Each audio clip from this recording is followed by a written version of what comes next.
Hello students, आज हम 10th का फर्स्ट लेसन शुरू करने जा रहे हैं। ठीक है, जिसमें हम आपको भूगोल विषय के बारे में बताएंगे। ठीक है, भूगोल विषय क्या है, उसमें जो फर्स्ट लेसन है उसके बारे में बताएंगे आपको।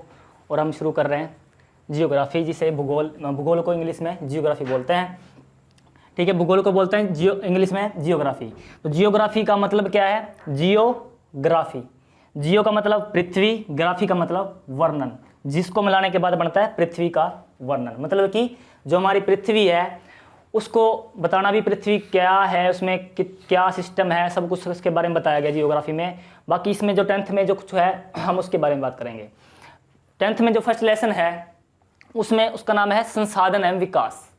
अब संसाधन क्या होता है, विकास क्या होता है, ये तुम्हें बताएंगे। पहली बात है संसाधन। पहली बात क्या है? संसाधन। संसाधन वह होता है जो हमारी आवश्यकताओं को पूरा करता है। फॉर एग्जाम्पल, मेरे पास ये है मार्कर है। ये मार्कर हमारी क्या आवश्यकता पूरी कर रहा है? लिखने की।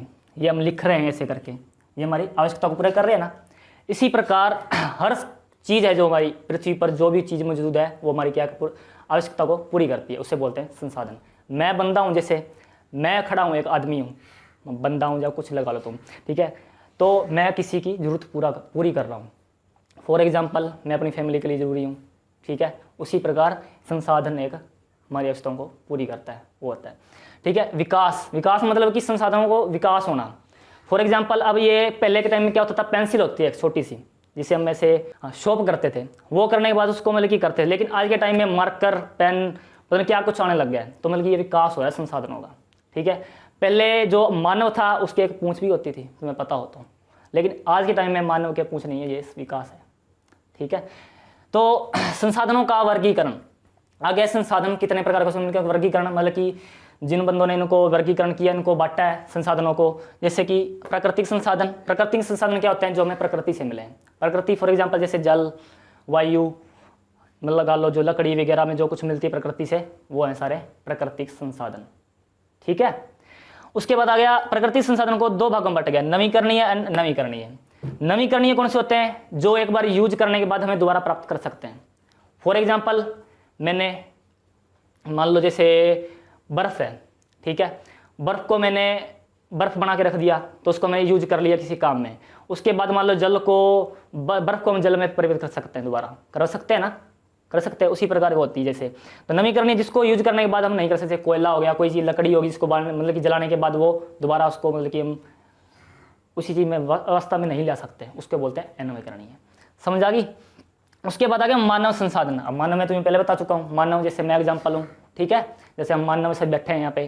ठीक है, तो ये सभी क्या है? मानव है, जो हमारी संसाधन है एक प्रकार के, जो हमारी आवश्यकताओं को पूरा करते हैं। ठीक है, अब मैं तुम्हें पढ़ा रहा हूँ, मैं तुम्हारी आवश्यकताओं को पूरा कर रहा हूँ। ठीक है, कैसे आवश्यकता पूरा कर रहा हूँ? तुम्हें पढ़ा रहा हूँ, मेरे पास नॉलेज है, जितनी मैं मेरे पास है उतनी तुम्हें दे रहा हूँ, तुम्हारी आवश्यकता पूरी हो रही है, क्योंकि तुम पढ़ोगे फिर तुम 10th पास हो जाओगे, यही बात है। उसके बाद है स्वामित्व के आधार पर संसाधनों का वर्गीकरण। अब स्वामित्व क्या होता है? स्वामित्व के आधार पर यह होता है कि स्वामित्व मतलब कि एक मालिक के आधार पर। ठीक है, मालिक के आधार पर संसाधनों का वर्गीकरण कैसे किया है, संसाधनों को कैसे बांटा गया है, वो बात है। निजी संसाधन। ठीक है, अब फॉर एग्जाम्पल मेरा घर है एक। ठीक है, मैंने उस पर रजिस्ट्री सब कुछ करवा रखी है, वो मेरा घर है, तो वो मेरा निजी का है। ठीक है, अब मान लो कोई बंदा आके कह दे ये मेरा घर है, ऐसे नहीं कह सकता, क्योंकि मैंने रजिस्टर मेरे पास उसके कागजात है, रजिस्ट्री करवा रखी है मैंने, सब कुछ मेरा है, तो मेरा निजी का है। मान लो मैंने कोई दुकान खोल रखी है, मेरी खुद की दुकान है, मेरी खुद की जगह है, उसी में मैंने दुकान कर रखी है और सब कुछ मेरा है वहाँ पे, तो वो मेरी है। ये कोई बंदा आके ये नहीं कह सकता ये मेरी दुकान है, तो मेरी निजी की है। मतलब निजी मतलब अपना, जैसे लिखा होता है ना, मतलब कि कोई प्राइवेट चीज़ लिखी, उस पर प्राइवेट क्यों लिखा होता है? इसलिए लिखा होता है क्योंकि वो निजी होती है। निजी को प्राइवेट में, और निजी को इंग्लिश में प्राइवेट बोलते हैं। समुदाय के स्वामित्व के आधार पर। समुदाय मतलब कि एक ग्रुप होता है समुदाय मतलब। ठीक है, और फॉर एग्जाम्पल जिस पे क्या होता है भी, सभी बंदों का अधिकार होता है, जितने भी, मान लो फॉर एग्जाम्पल एक गाँव है, गाँव में कोई पार्क है। ठीक है, उस पार्क में ये नहीं है कि जो कोई भी जा सकता है, कोई भी घूम सकता है, वहाँ पे किसी को रोक टोक नहीं होती। ठीक है, तो मतलब कि किसी को रोक टोक नहीं होती, वहाँ पे कोई भी जा सकता है, हर समुदाय से बंदा जा सकता है। ठीक है, ये नहीं भी एक समुदाय का मतलब कि कोई एक जाति है कोई, ओनली वही जाति जाएगी, ये जाति का सिस्टम इसमें नहीं होता। ओनली उसमें क्या होता है कि सभी बंदे जा सकते हैं, सभी समुदायों को बराबर अधिकार होता है इसमें जाने का, वो होता है समुदाय के आधार पर संसाधन समय के आधार पर। राष्ट्रीय संसाधन, राष्ट्रीय मतलब क्या होता है, पूरे देश का।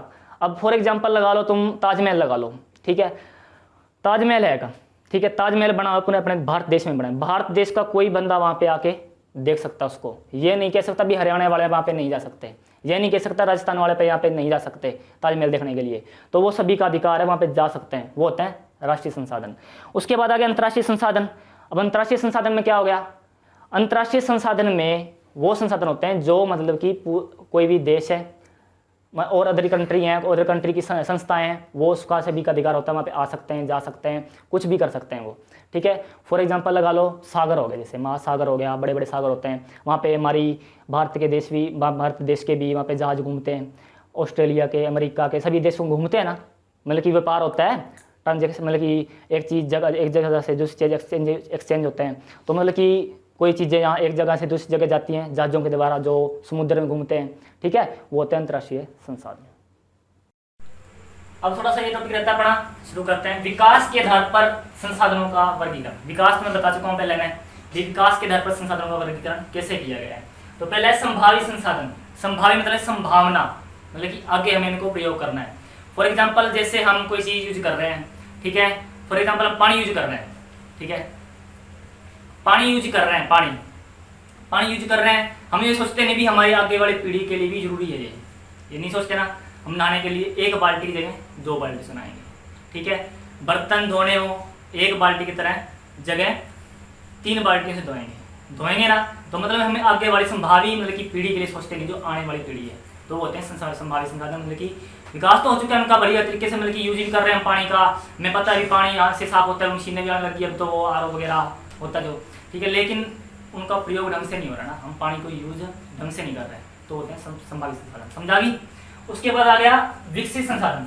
विकसित मतलब कि जो जिनका मतलब कि विकास हो चुका है लगभग बढ़िया, ठीक है। जैसे मैंने बताया अभी पानी है, पानी के एग्जाम्पल दिए जैसे आपको मैंने, पानी का विकास तो हो चुका है, अभी पानी साफ करने की मशीनें भी आ चुकी हैं, पानी ढंग से मतलब कि बीमारियाँ घट चुकी हैं, पानी से कम हो चुकी हैं अब, ठीक है, लेकिन उनका यूज ढंग से नहीं हो रहा, ठीक है। विकसित संसाधन क्या है, उनका विकास पूरे सही ढंग से हो चुका है। समझा कि। उसके बाद आ गया भंडार। भंडार मतलब कि हम कोई संसाधन, मान लो फॉर एग्जाम्पल कोई चीज़ ऐसी है जो हम घर पे रखते हैं तो भंडार के रूप में, ठीक है, रखते हैं, जैसे भंडार के रूप में कोई चीज़ रखते हैं हम घर पे, तो ताकि हम आगे चीज़ में उसको आगे यूज कर सकें, ठीक है, वो होता है भंडार, ठीक है। फॉर एग्जाम्पल जो तुम लगा लो सोना लगा लो, गोल्डन, ठीक है। अब क्यों रखते हैं घर पे गोल्डन, जैसे हमारी फॉर एग्जाम्पल मेरी बहन है छोटी, उसकी हमें शादी करानी है, हम उसको बना के रख देते हैं भंडार के रूप में, मतलब कि घर पे रख देते हैं, ताकि मुझे मान लो को मुझे मेरी बहन की शादी होगी तो उसको मैं उसको दे दूँगा, ठीक है, तो वो होता है भंडार। उसके बाद आ गया संचित कोष। संचित कोष क्या होता है कि मतलब कि जो संसाधन है उसका विकास तो सही ढंग से हो चुका है, सब कुछ बढ़िया तरीके से हो चुका है, ठीक है। फॉर एग्जाम्पल जैसे हम पानी से विद्युत बना रहे हैं, ठीक है, पानी से विद्युत बना रहे हैं, लेकिन जिस मात्रा में पानी की विद्युत बढ़नी चाहिए उस मात्रा में नहीं बन रही, ठीक है। आज के टाइम में हमारे कई लाइट डिम आती है, देखा होगा, लेकिन लाइट बड़ी ढंग से हम जो कहते हैं कि हमारे यहाँ 4G चल रहा है, कहते हैं ना 4G चल रहा है, लेकिन हमारे जो रेंज ढंग से रहती है, नहीं रहती ना रेंज। कोई वीडियो देख रहे हैं वो बीच में रुक जाएगी, ठीक है, कोई गाना डाउनलोड कर रहे हैं, कुछ डाउनलोड कर रहे हैं, वो बीच में रुक जाएगा, फिर दोबारा शुरू होगा, नेटवर्क उड़ जाएगा। तो मतलब कि संसाधनों का विकास तो हो चुका है, संचित विकास में वो कोष में होते हैं, लेकिन वो ढंग से यूज नहीं हो पा रहे, वो समझा कि। प्लीज़ वीडियो को लाइक करें एंड अपने दोस्तों को शेयर करें एंड चैनल को सब्सक्राइब करें। दूसरी बात यह है कि कमेंट करें, ताकि कोई भी क्वेश्चन हो, आपको कुछ समझ ना आया हो या कुछ समझना हो, कोई टॉपिक में वीडियो डालनी हो तो कमेंट करें।